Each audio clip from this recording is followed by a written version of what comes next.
9, 8, 7, 6, 5, 4, 3, 2, 1, 0.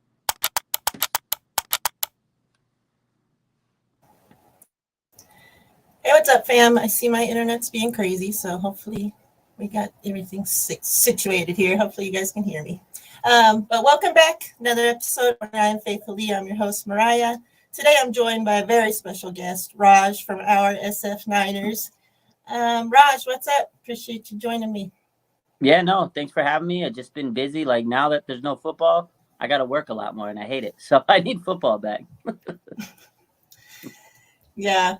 I figured you're always busy. That's why I've been wanting to have you come on for a while. But like I told you, like I know you're even busier during the football season, So I'm like, well, let me wait till stuff slows down a little bit and we'll get him to come on then. So yeah, I appreciate you.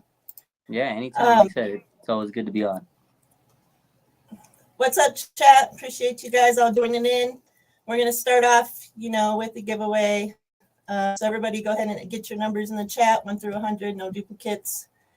And you know how it is when we have a guest, it's kind of hard for me to pull up everybody's comments and stuff. So just know I appreciate you guys being here. So Raj, I've been hearing, and we haven't talked about this before, but I've been hearing that you're from the same place I'm from in Las Vegas. So that's pretty awesome. You were born in Vegas? I wasn't born. Tell me born. that story, how you became a 49ers fan, that whole situation. Yeah, so I wasn't born there, but I was raised there. I lived there for about 28 years of my life. Vegas, hometown. It's crazy they got a football team now, which was wild going back to that Vegas game.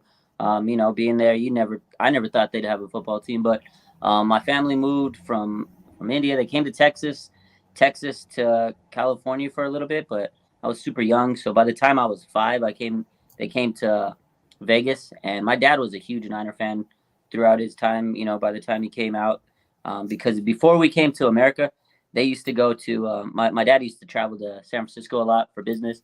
He was like an international tailor and things like that. He had the clothing stores, and he loved the Niners because back in the early 80s, obviously the dynasty came together. Yeah. He saw them beat the Cowboys in the NFC Championship, the catch, and that made him a super fan. And all my family lived in Texas, and they all liked the Cowboys. He hated them, so it was like a beef between our family. And then when I grew up, he was like, "Look, you're either gonna be a Niner fan or you get the hell out of my house." So I was like, "All right, we're a Niner fan." And that's it. So that's my claim to being a Niner fan. Yeah, that's awesome. Yeah, like you said, I never expected any sports team to be here, especially with the whole betting thing and all that. So my family's from Philly, so they're actually all Eagles fans. And they moved here when my mom was very young. So my mom and her sisters were all raised here, and then all my cousins, everything have been born in Vegas. But obviously we didn't have a sports team, so I wasn't gonna be like I like the Eagles and I'll root for them if they're not playing the 49ers. I don't anymore after this season. Let's just put that out there. But I was never one that I'm always going to do the opposite of what they are, So I'm not going to be an Eagles fan. So I went out and found something different. So yeah, but you don't hear there's always the saying, there's very many people that were born and raised in Las Vegas. It's people from all over the place. So we see such a wide variety of fans here, there's a lot of Raiders fans now, but there always were because, it's close. And that's one of the things that made me become a 49ers fan, because California is so close. But I hated the Raiders, so it wasn't going to be them. Right. So, but yeah, we see so many different fans in Vegas. So it's cool to even meet somebody you weren't born here, but to be raised here, spend so much time here. I love my Vegas 49ers peeps. Yeah, no, Vegas was amazing. I get, like I said, I went back for Vegas. It was the first time I went back since I moved out in 2017. And man, I was like, damn, I really do miss Vegas. It was nice. And yeah, growing up there, you just see such a melting pot of people and fan bases. Because I feel like, I'm not going to say, Vegas was bandwagon capital USA. It literally was. You can root for any team. I knew friends that I grew up with, they had no affiliation to a team. And literally every year a team won Super Bowl, that was his team. I was like, bro, you are the bandwagon. But that's Vegas. You go into the store, and whatever team's winning, they'll sell that merchandise. That's it. Vegas is like that. But now I think there's a lot more Raider merchandise, and they're trying to gear it towards because that's their home team. But yeah, growing up was wild because teams like I remember there was like like 1 year it was like Broncos, 1 year it was like Cowboys, 1 year it was like nine. It was always changing Seahawks, but there was always a big base of 49er fans in Las Vegas because you're right, it's close to California, so I feel like that was always a big population. And Dallas fans, I hated all the fans growing up. There was like my friend group was either Dallas or you were a Niner fan. Yeah, that was it. Reaper Cobra brings up something that I did want to say as well. I'm not going to get into it, but I do want to give my thoughts and prayers out to the Kittle family, to George and Claire for what they're going through. If you don't know, there is a post on Instagram about it. Claire posted it, so you can check it out there. But yeah, I don't want to be putting their business, It's not my place to talk about it. I just want to put, thoughts and prayers out to them. So let's get into kind of where we're at in this off season. We're starting the off season with quarterback drama, quarterback frenzy again. So many years in a row, just when we thought maybe it would be over, all of a sudden, we have such a crazy season this year, and in comes Brock. And then the Brock injury, makes it even more crazy because it's like, okay, well, now there's room for Lance to come back in, You being there, kind of want to back it up a little, and you being there the last couple off seasons, kind of talk to me what you saw from Trey Lance, his rookie season in training camp and whatever.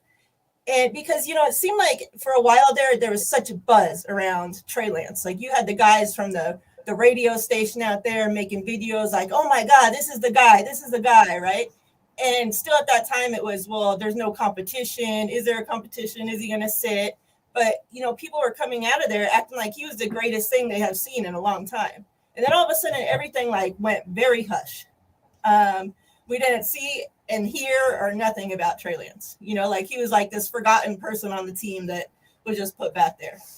And then going into last year, I heard, kind of the buzz around was, well, he wasn't looking that great, in training camp and all this. But so it's like, what did he fall off? Did he what was the big switch up? What did you see? How was he looking to you when you were, there both seasons? Yeah, 100%. And that is a good point is when he first came, such a hype, because I think at that point, people were so ready to get moving on to Trey because they gave up so much. And I mean, they traded all those draft picks. And I remember when that news dropped and I'm like, holy shit, they just did what? They went to the number 3 pick. And so I feel like that whole offseason, kind of set everybody up for this nuclear, hype. So whoever was going to be at 3, that's who they wanted to see. And it was this new shiny toy. Because I remember that offseason, it was crazy. It was quarterback. Like you said, every year has been quarterback carousel. But that year was special because it was like, okay, Jimmy, they lost the Super Bowl and then he's got hurt. And now they're talking about, is he going to, people got tired of it. We got to move on from Jimmy. And then it was like, are they going to? Boom.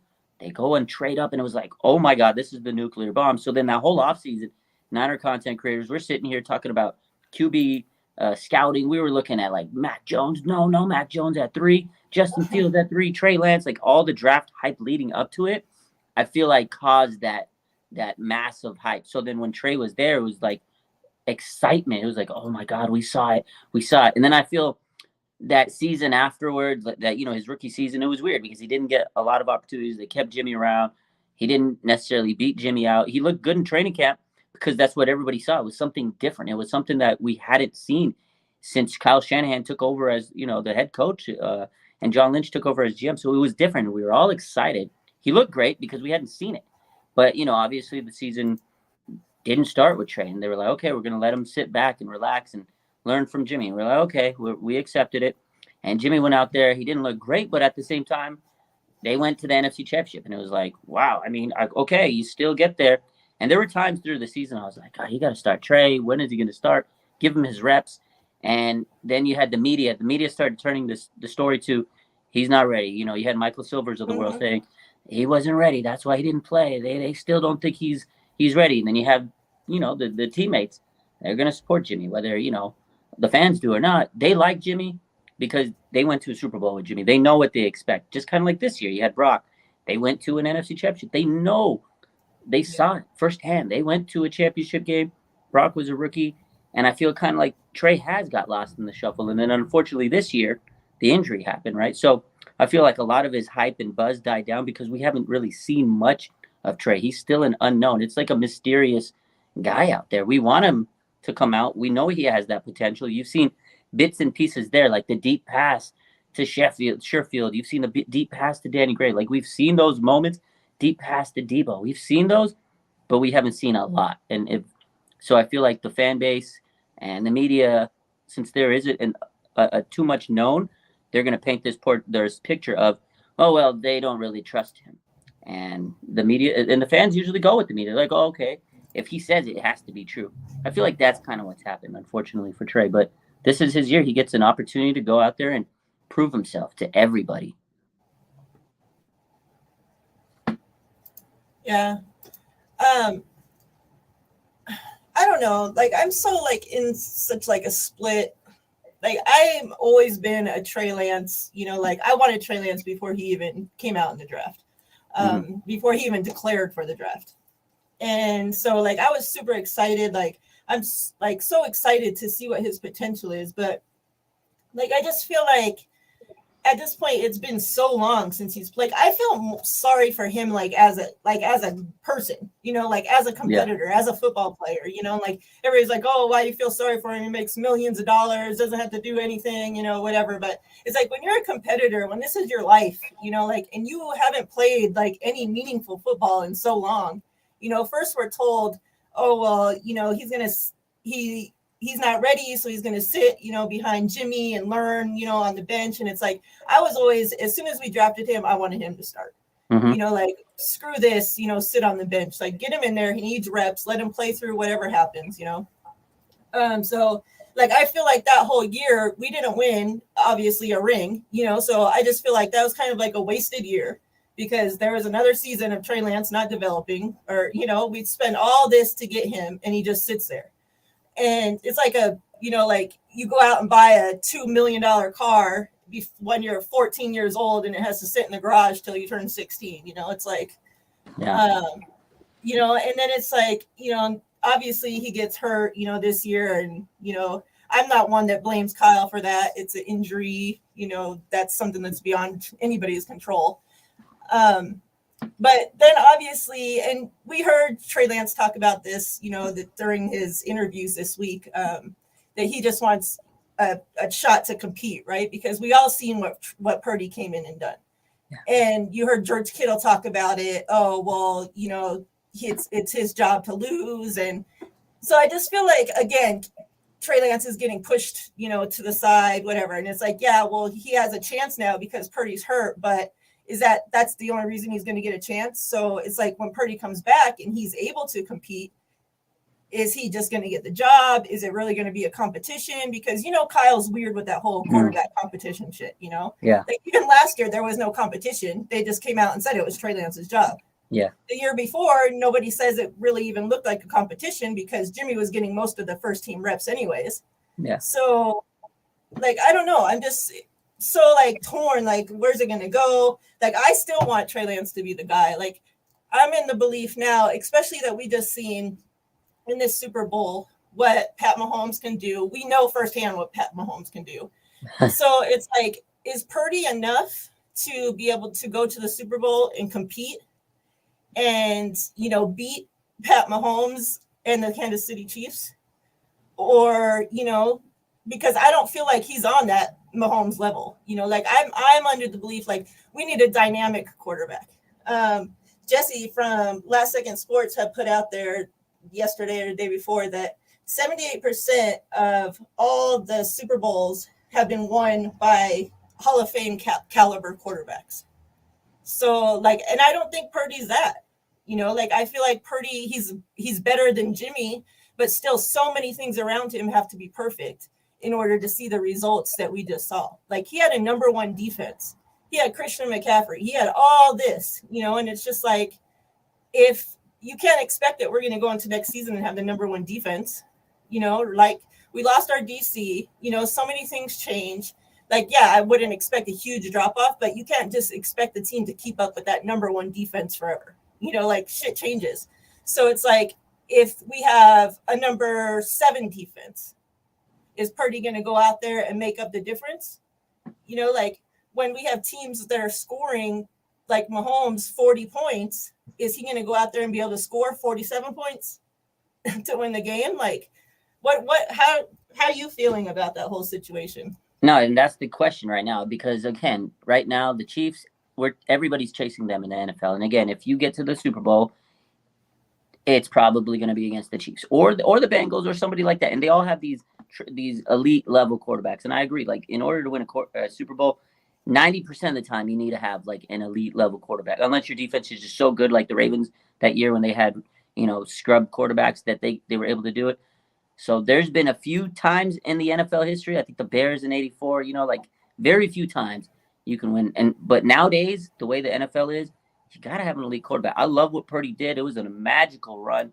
And again, I feel like the players, they saw that, and that's what they know. They're like, okay, Purdy comes in, we win games.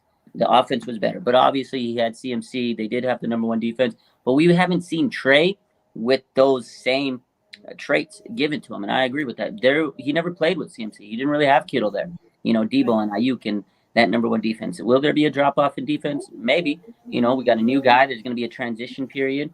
And I feel like the 49ers, as much as we love seeing them succeed and their coaches are great, then we lose them. And we know they're going to replace them with good guys. But there is always that slow start because they have to transition. So is Purdy going to be able to get over that hump when they start slow? We don't know. And he's coming off an injury. And then Trey, too. Like you said, I hope he just gets the opportunity to compete. Like he said in his interviews, that's all I want. Give him a fair shake. Give him the full playbook. And if he can hit his potential, he may be better overall than Purdy. Obviously, right now, Purdy's ahead of him. It is his job to lose because of what he did. As a rookie, you expect him to get better. But I don't think his ceiling overall is better than Trey's.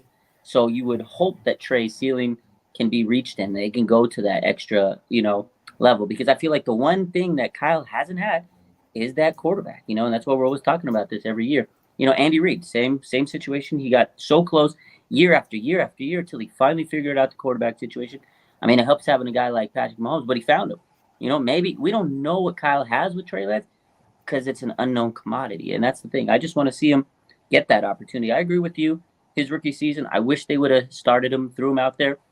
Maybe we wouldn't have got as far. Maybe we wouldn't have got to the NFC Championship, but it would have been valuable time for him to learn and grow and develop, because now, year 3 in his career, he has to go grow and develop. And I feel like a lot of the people that are kind of against Trey and analysts included, they don't want it because Kyle may have to, coddle him and hold his hand so he can develop. I don't want Kyle to. If this is his year 3, throw him out there. Let him see what he has. Give him a full play, but don't hold his hand. Because last year you didn't do it with Purdy. Obviously, he came in. You had no choice. You gave him the full playbook, and he killed it. That's the same expectation I want to see out of Trey. So I think he has the potential, but I think the fan base has just seen certain quarterbacks on this team win games. So they're like, okay, Trey can't win. We haven't seen him do it. He's been here for so many years. He's a bust. Like, that's their mindset. And I don't agree with it because he hasn't really been given a full opportunity. And if he doesn't get it this year, then I don't know when he's going to get it. And so I'm in agreement with you. Give the guy the opportunity. And if he falls flat on his face, then you know that Brock Purdy's there at least, and you know what you have with him, and you know you can at least win games. So, because you're right, if you get to the Super Bowl, and I love what Brock did, will he be good enough to beat a guy like Mahomes? I don't know. We don't know. We didn't even get to see what would have happened this year because he got knocked out of the game. So it's kind of an unfortunate situation. And now we're here again with 2 quarterbacks, young quarterbacks. Both are coming off an injury. So it's a weird place to be in. This whole season was crazy because I went through quarterback after quarterback after quarterback, and then we thought we might have found the guy. Now he's hurt. We don't know how healthy he's going to be when he comes back. It's just crazy. I'm sick and tired of sitting here every year talking about quarterback. I just wish we had a guy that we knew every year, like, all right, we could count on him. We got a shot. Let's ride it on this guy. And we don't. And it's so frustrating every year. Yeah, and you even heard, George Kittle talk about that, where he's only had, the 2019 season that he had 1 quarterback. Every other year, it's been 2 quarterbacks, 3 quarterbacks, 4 quarterbacks, that has to be crazy for a player too, especially a pass catcher, that you have to build chemistry with these people. And every year of his career, he's been with, 2 or more quarterbacks. Like that's insane. Yeah, it's crazy. Yeah, you're right. He's never played with the same quarterback every year. Every year it's somebody different. And not only George, but all these younger guys. You got Ayuk and Debo. They just can't build that rapport. And then you keep changing it up, and maybe they like one guy out of the other. Then there's the locker room chemistry. It's just a weird dynamic.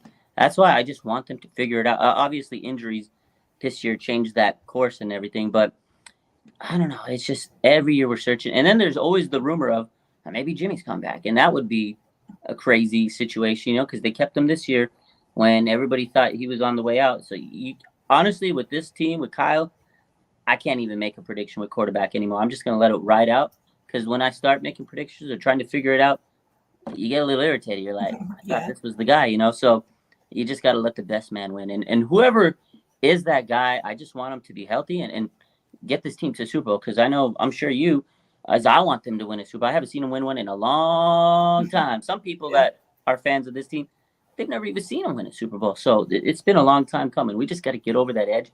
And I think the quarterback is the issue that we've been missing. We obviously know that we have to add a quarterback regardless. So let's say Jimmy, he's gone. Let's just put that.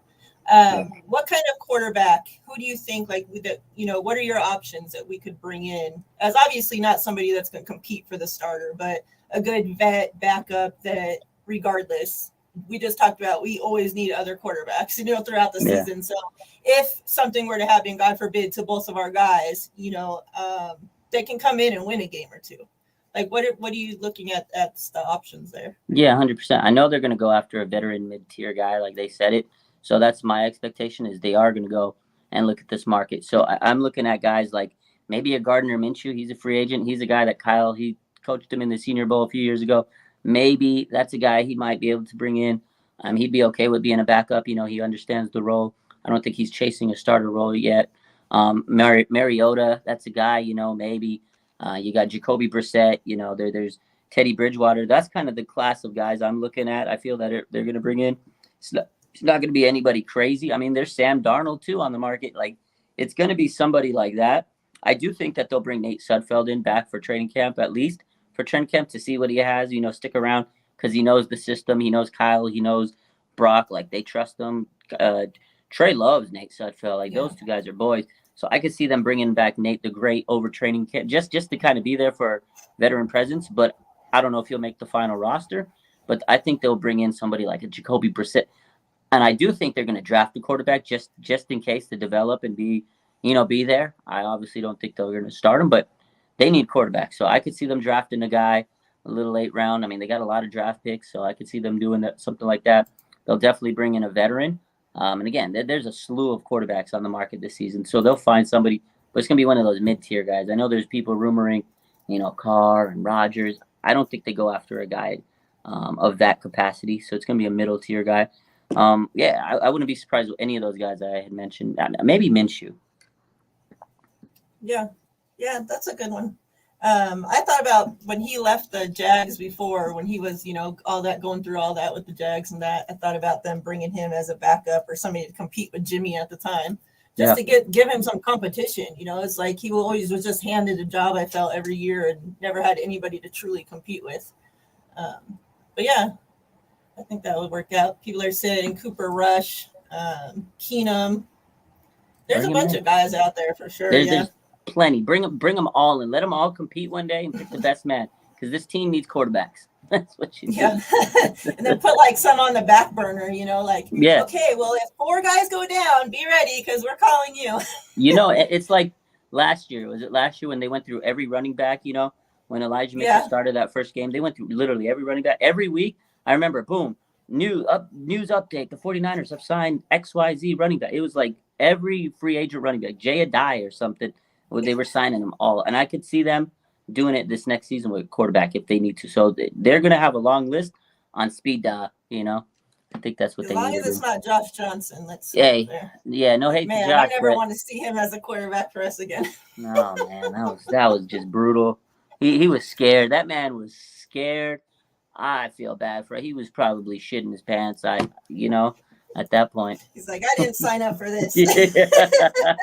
I had seen a couple people drop it in the chat, and it was one of the things I want to talk to you about is obviously everybody's player they love to hate, Mike McGlinchey, is going to probably be moving. I would assume that the 49ers, that he's going to price himself out. What are your whole thoughts with that situation? And, just kind of filling, obviously the center position, we don't know what's up with that.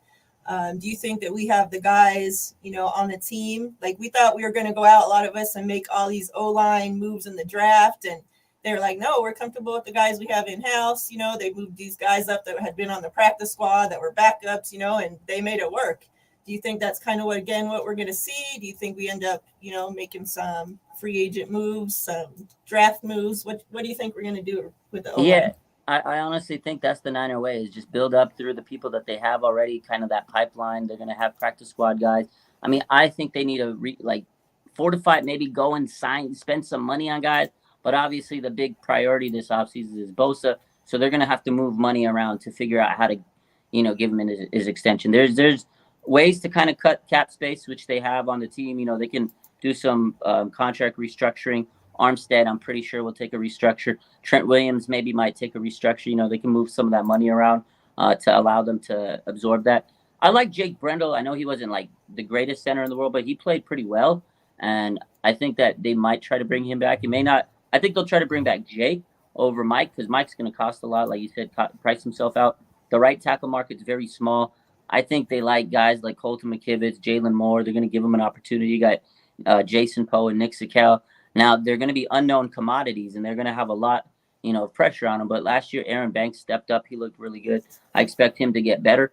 I know they'll draft people, but I don't think Kyle really puts rookies in position to be at, quality starter minutes. There's very far and few between. Like Burford this year, he was a starter, but he also did split time with Brunskill. I would like to see Brunskill come back. But yeah, that right tackle spot's pretty intense. There are some free agents, if they can move some money around, where they may be able to sign somebody, but I don't know. I think they're going to try to bring back Mike, but if he does price himself out, I think they'll be okay with bringing up the guys like McKivitz and Jalen Moore, who are going to have a lot of pressure on them, and it may not be the best move. So people that may not like McGlinchey this year may like him next year if he's not on the team and McKivitz isn't panning out. So it's going to be interesting, but I do think that they're going to try to fix that position in-house because they can save money that way. And that's the way they do it. They always build through their foundational pieces that they go in stock every year. So it'll be interesting to see which youngster steps in. But if I had to make a prediction, I don't think McGlinchey's going to be back. Talk to me a little bit about Jason Poe. What were they doing with him? Like, where did they have him working? Obviously during the preseason, training camp, all that. What did you see from him? Because I like him a lot, him as a person, listening to his interviews, like all that. But I don't know, with his size, it's kind of odd, where he would fit along there. But I really hope they can make him fit somewhere.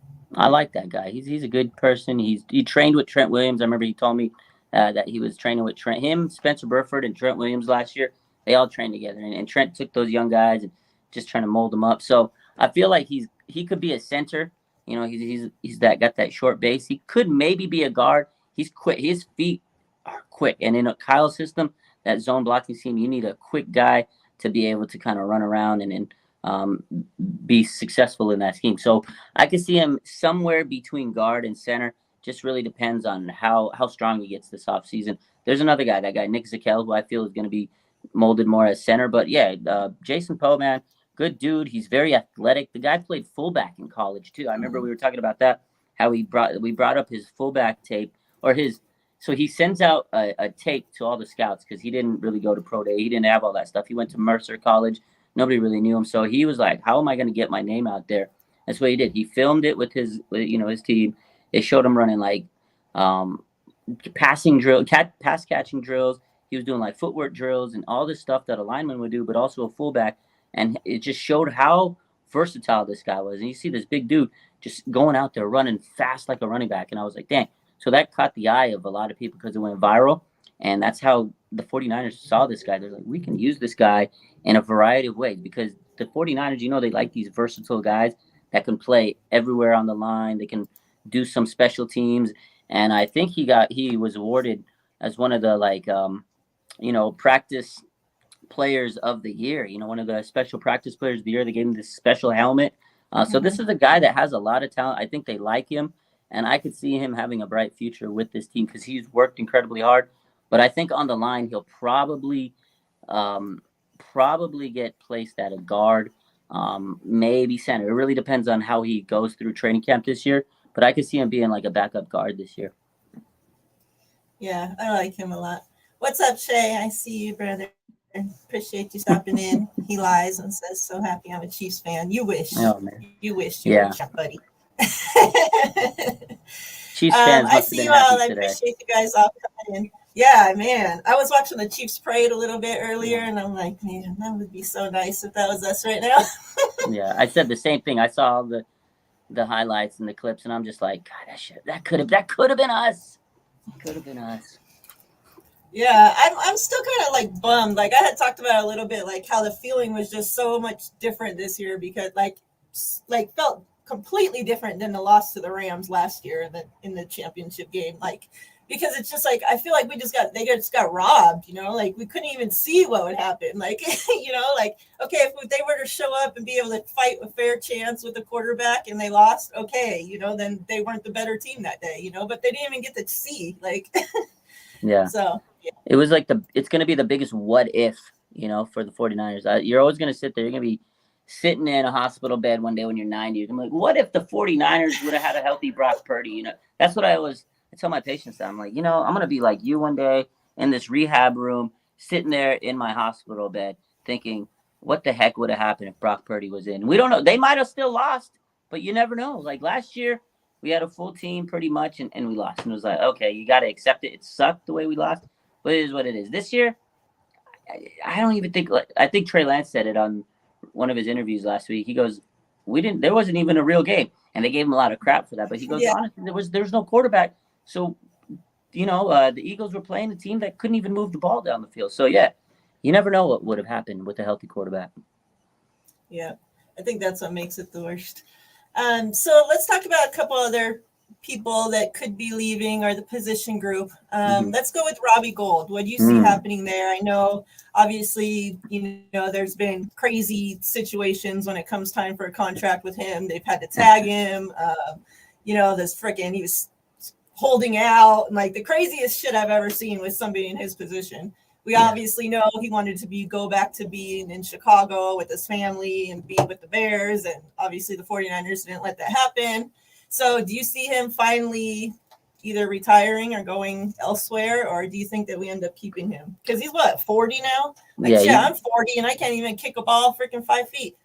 No, I know. I'm 38 and I'm gassed out after a full day of work. So I don't know, how much more he's got left in the tank. But he said he's not retiring. He did mention it. He talked to, I think, Mayoko a couple weeks ago.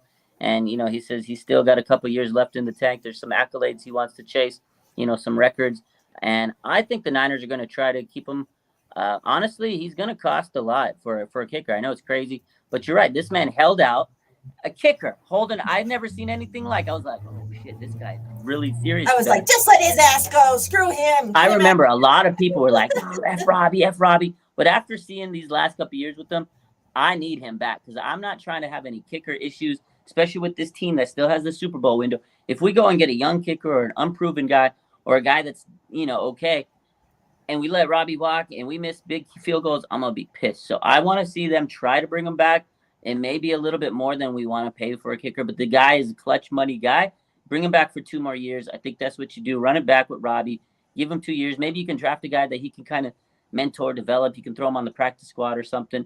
But I don't want to see Robbie go. I like the guy. I think he's an off-season priority. To me, he's an off-season priority. If you lose him, I'd be a little bummed because I don't know what the heck's going to happen with the kicker situation. We saw Dallas with Maher. I mean, that guy was missing kicks left and right, and it became mental. So Robbie's locked in. You know what you're going to get. You know you're going to get consistency. So I would hope they bring him back. I don't think he's retiring. But the wild card, you're right, is if he finds it, like if Chicago offers him a deal, I think it might lure him away. So we're going to be competing with that hometown, price break because he loves Chicago. He almost went back. On the off season, he's out there on Wrigley Field throwing the ball for the Cubs. I'm like, this guy loves the Bear, the Chicago. So it's gonna be close. I think we'll find out in the next couple of weeks because he did mention in some interview, he says he should know if the 49ers want him around the combine. So that's in 2 weeks. Yeah, hopefully the 49ers don't do 49ers things and make us wait till, like preseason and shit till they start signing people. No, they'll bring him back. Kicker's been weird, like the last couple years, especially. Like we've seen kickers like miss so many kicks that it's just like you have one job, and you're out there missing like the easiest kicks, that normally like they would be making. Like I don't like, especially the Cowboys guy, man, the hell it was in his head. Yeah, that shit was crazy. It was hilarious. That's why I don't want to lose Robbie because I'm not trying to get these kickers that are missing routine. I know he missed a few kicks here and there. I'm not gonna lie, but I feel like he got a little rusty at that Raiders game because he hadn't kicked a field goal or an extra point in a while. Because they were scoring or extra points, but he hadn't kicked a field goal in a minute, so he probably was not used to it. And he was like, "Oh, you mean I got to go out there and do this thing?" So otherwise, though, in the playoffs, man, he is rock solid. He hasn't missed a kick in his history of the playoffs. So bring him back. What about safety? I would get, obviously we heard, what Jimmy Ward had to say all season, wasn't happy that they were making him play nickel. We saw Gibson, them pick him up and we weren't expecting much out of him. And he, him and Huff together were a hell of a pair back there. But obviously, he talked about that he might want to retire. He might be retiring, but if he does come back, he wants to be with Huff. Yeah. So, from everything that's gone on and, Jimmy Ward talking on IG after the season and everything, I don't expect him to be back. I was like last season, I was upset because I was like, he's already spent his whole career with us. Like I would hate for him to go somewhere else and finish his career somewhere else, for the last couple of years. But it just seems like the writing's on the wall from everything, and then him coming out and saying, Kyle was like, well, do you want to sit your ass on the bench? Like, like I just don't, like I don't see him coming back. And I just feel like there's so many options for him right now to go and help, one of these other coaches, start their defense, especially in the Texans, somewhere like that. I could see him going and getting paid and actually being able to play safety, What do you see happening there?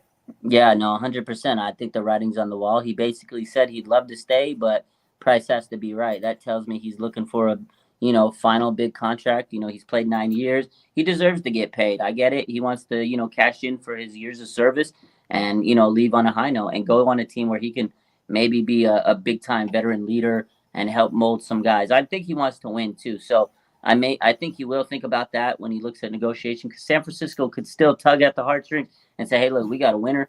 You go to these other teams, you may not win. But sometimes it's not always about winning. You got to get what you feel is due to you. And, again, he busted his ass off. Like he said in his interview on IG, like he jumped through hoops. They told him to jump. He said how high. He made it through the bulky era, and he stayed with Kyle and John. So it looks like they really liked him. They kept him around.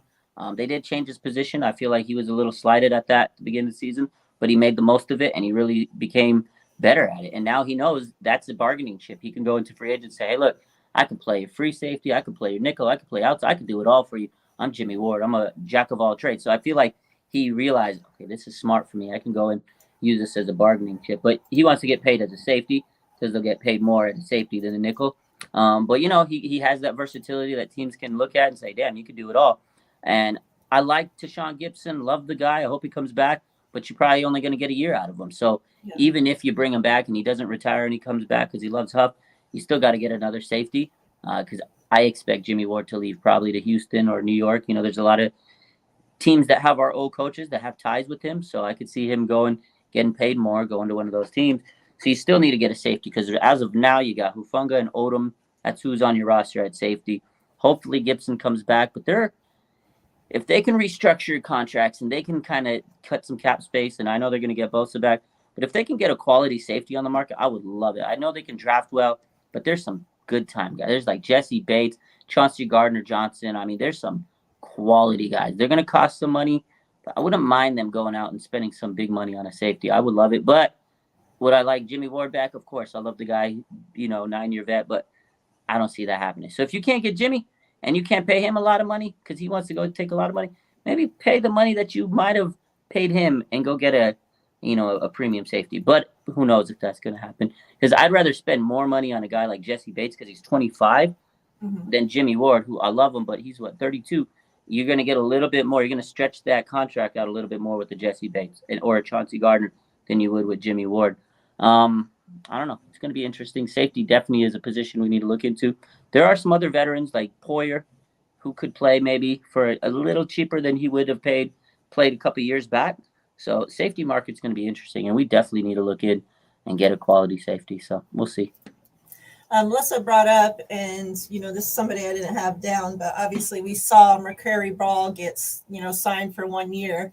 And, it's kind of weird at first because we saw him do all those like reserve future contracts and he wasn't one that was done. So, which was kind of odd because I was really hoping, that he would be a guy with us. And then we saw him come out and, them announce as separate that they signed him to a 1-year contract.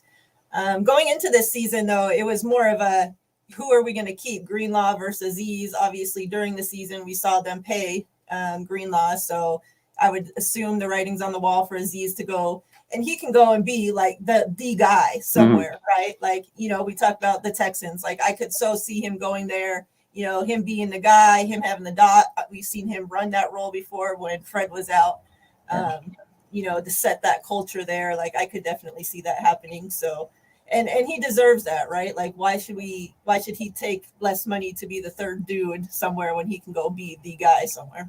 Yeah, 100%. Do you see McCurry Ball coming in, fitting into that spot, to take over for Aziz? Or what do you kind of see happening with that linebacker room? No, 100%. I saw it last year in training camp when I said it. I said on a video or live or something, I said McCurry Ball is going to replace whoever they don't keep out of Greenlaw and Aziz. And like you said, it looks like Aziz is out of his way. And no disrespect, I'm happy for Aziz. He needs to go be the shining star on it. He needs to become the Fred Warner of another team. And I think it'll be with Houston.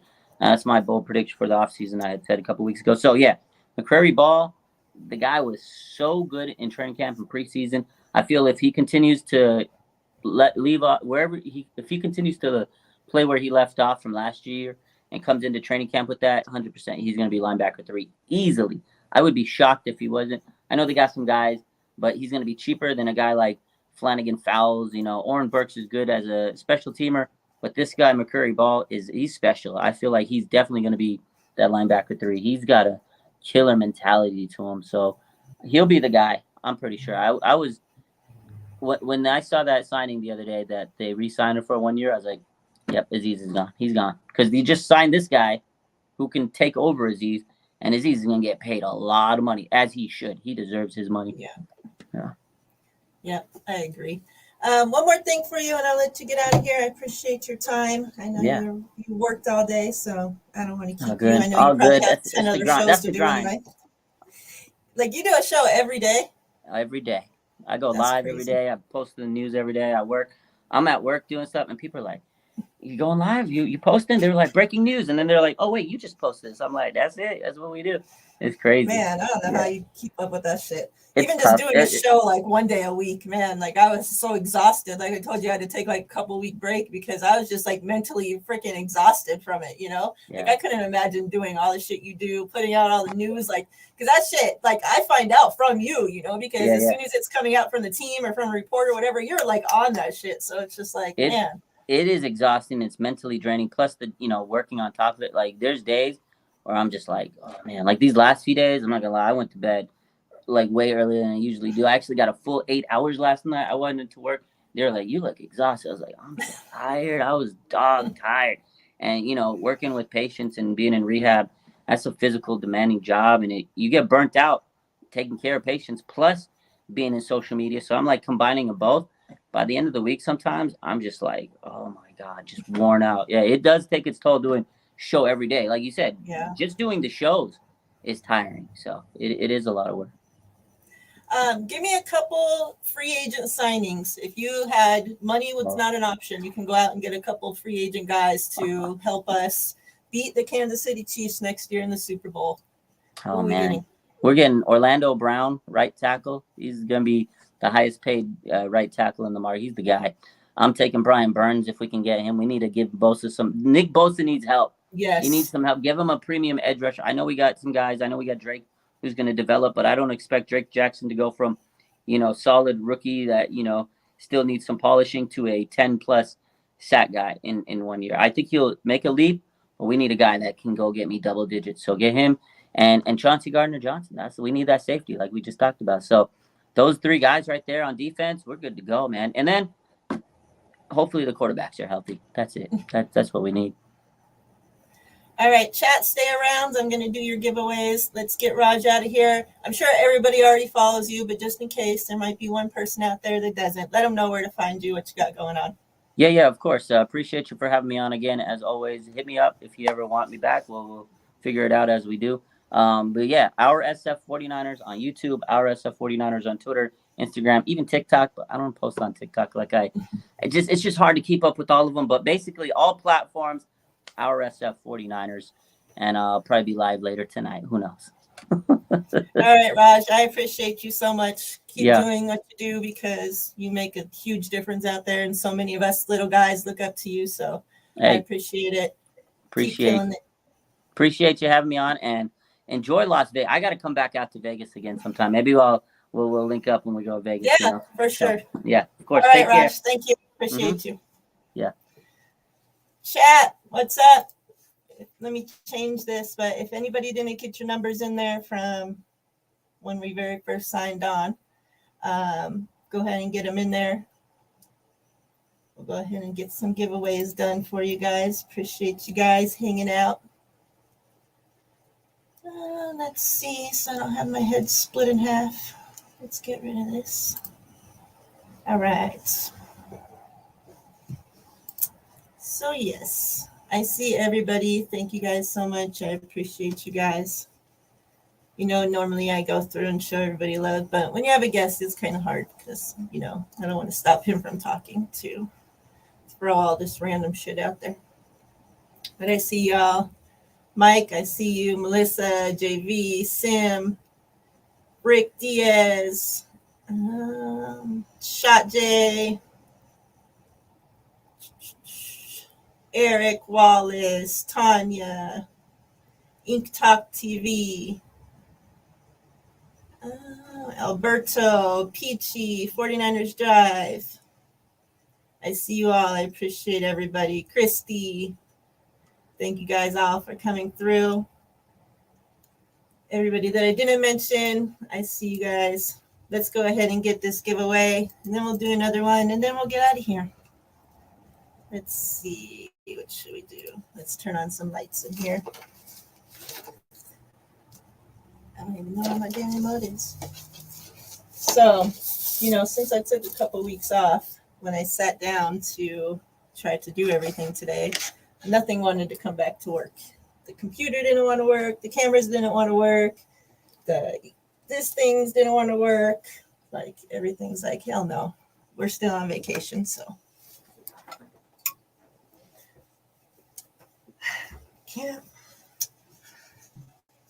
Guess it wasn't time to come back. All right, let's draw. How about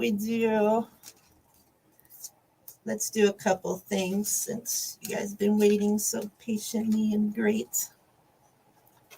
How about let's do a Brandon Ayuk and George Kittle. We'll do that for the first giveaway. All right. Christy, I appreciate you. Thank you so much. Christy being my messenger. All right. Good luck, everybody. Then I'll have to scroll through all this shit to see the numbers all the way posted an hour ago. Oh, it's too bright. 36. 36. Let's go all the way back to the top.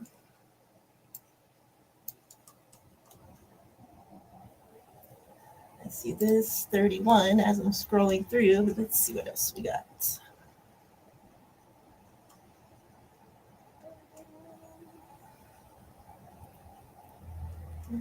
Oh, I see Denise G right on the money.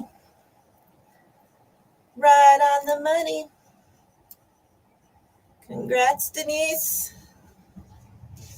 Denise, for that, will be taking home Fred Warner, Brandon Ayuk, and a Danny Gray auto.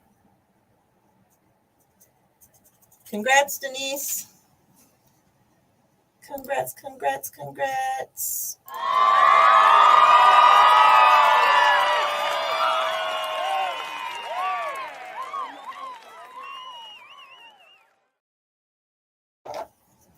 Denise already left the building, so she don't know. Denise has left the building.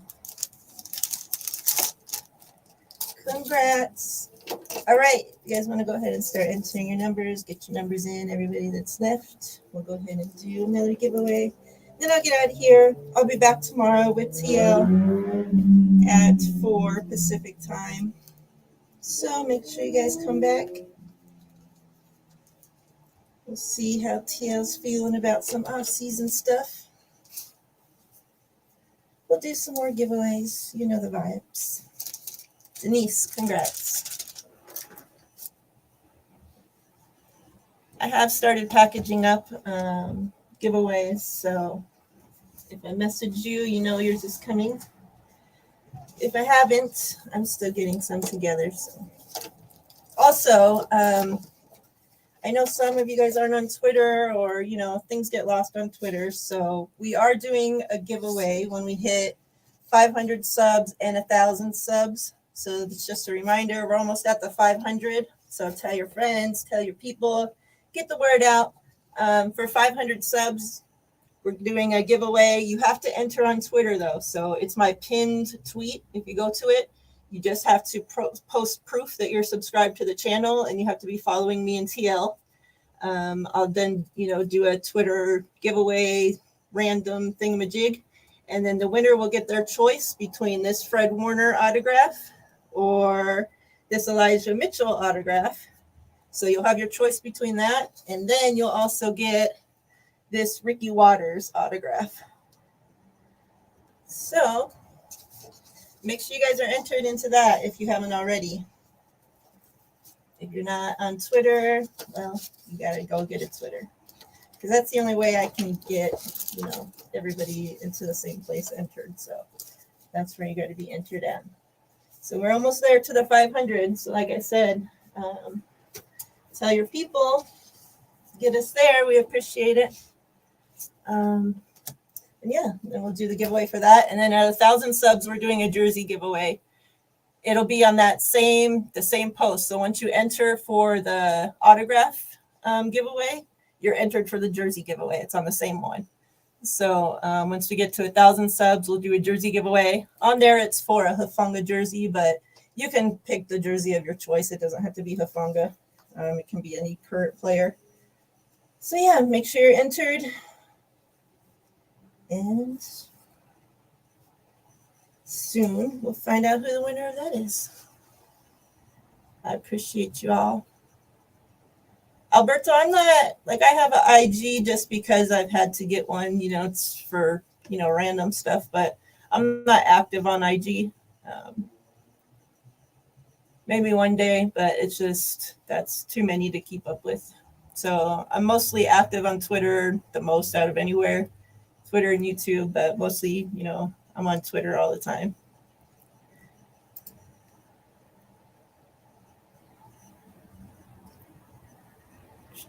Everybody get your numbers in. Inside Out Burger.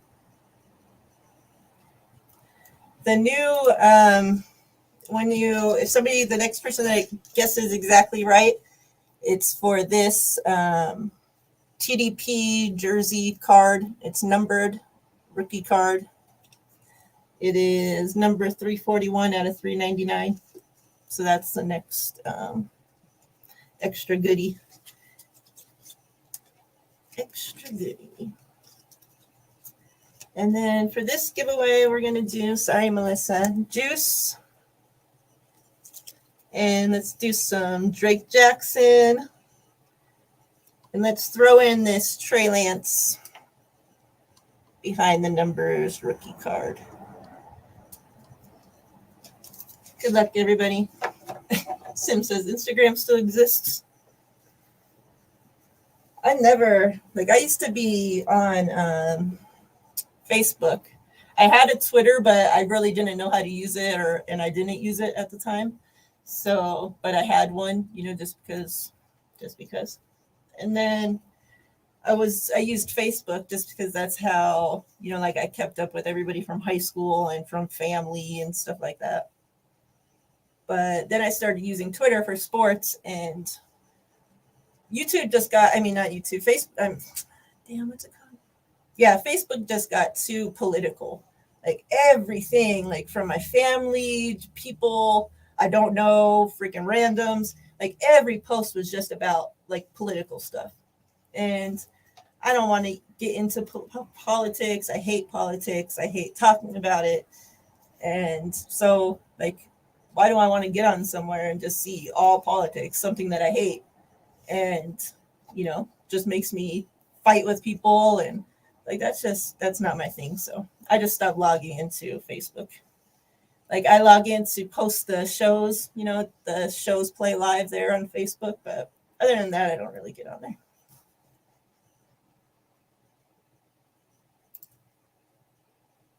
Yeah, Christy. You'll get used to it. You just got to make sure, because I didn't know, how the whole follow thing, I was used to Facebook, you friended people, the person accepted your friend request or else you weren't friends with them, So I didn't know the whole follow, but they don't follow you back thing. And I just started following all these randoms. Every person I saw talk about 49ers, I was like, oh, okay. So all this random ass people I'm following that I have no clue who they are now. I need to go through and clean my Twitter out. But it's just too time consuming now. Whatever. All right. So enough random shit. Let's do this last giveaway. I appreciate you guys. Good luck, everybody.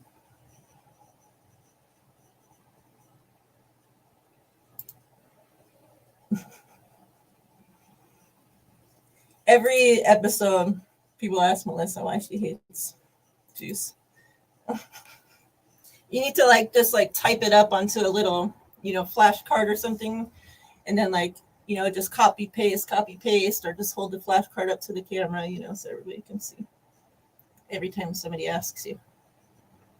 All right, good luck. Let's draw this winner. 94. 94. Let's see.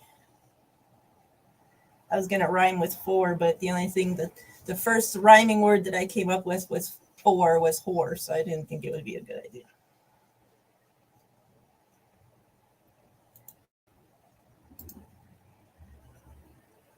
Let's see. This might be it. Let's see here. I think these were all before.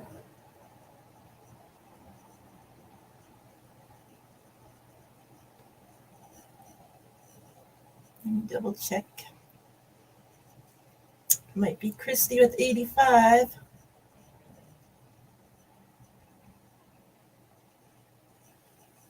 Mike, I appreciate you.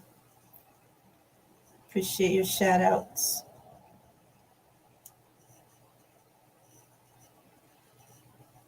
I think that's the one. 94. Christy's not a whore. Is the winner. Congrats.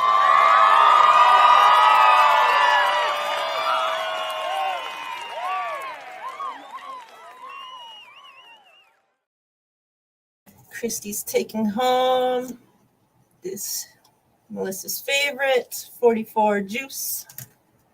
Drake Jackson. It's a good thing, Christy, I didn't do your giveaways yet because now we have more to add to it. Drake Jackson and Trey Lance. Congrats, Christy.